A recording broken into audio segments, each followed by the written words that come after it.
Her voice in the loudspeaker was dark and distorted, and I knew she was standing up there in the semi-darkness, naked or only wearing a t-shirt, her short hair tousled after sex or sleep or something in between. "Jakob, is that you?"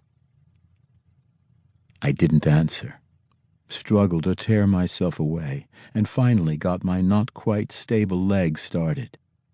I was horribly visible in the yellow light of the street lamps, and a window opened up there and a man leaned out of the window. "Get away from here. I mean it. Next time I'll call the police."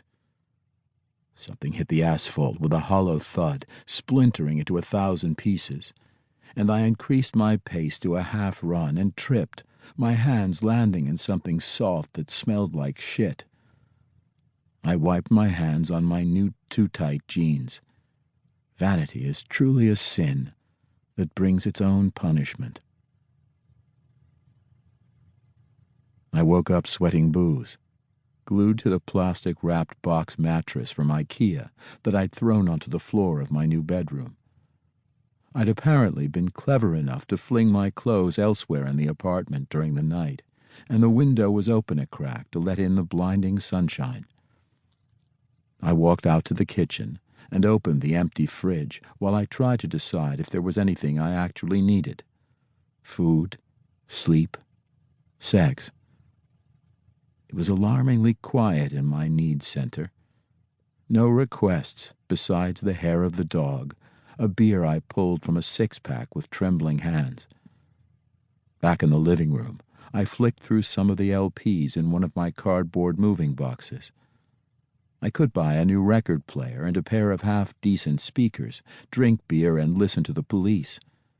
After all, I wasn't a student anymore, but a middle-aged man with money and a pension.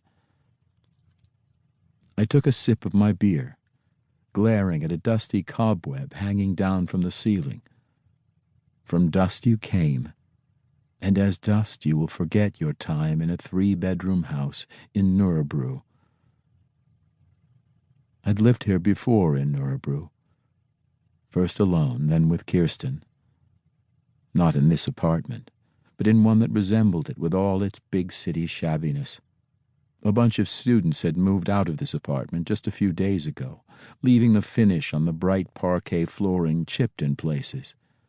Burns from discarded cigarettes stained the floor where the sofa had stood, and in the corner was a square, sticky discoloration, probably the impression of an unread textbook left marinating in dark rum.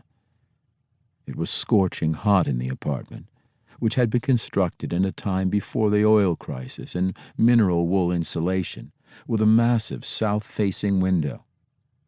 I could hear kids shouting down in the courtyard, Arabic, Kurdish, and Danish street slang. "Fuck you, N-word," and "I'll fuck you in the ass." Down by the dumpsters, the very same youngsters had stamped the intestines out of a rat and left it lying in the sun. The flesh was already black and curling at the edges. A litter of grayish fetuses, the size of my little fingernail, had been pulled out of its womb and lay across the asphalt like shiny beads on a string. The physical move had been manageable. 2 boxes of LPs from the 80s, Bowie, Depeche Mode, The Police, U2, the 4 kitchen chairs, a few boxes of clothes and shoes and toiletries, and the living room bookshelf. I'd chosen to leave almost everything with Kirsten. Not because I thought I owed her anything, but because I liked the idea of keeping the house intact. To preserve the memories, if nothing else.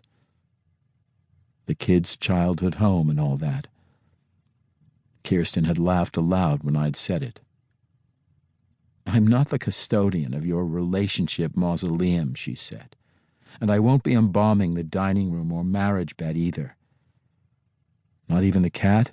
I asked, and she shook her head, was suddenly serious. "I'm not Madame fucking Butterfly, Jakob.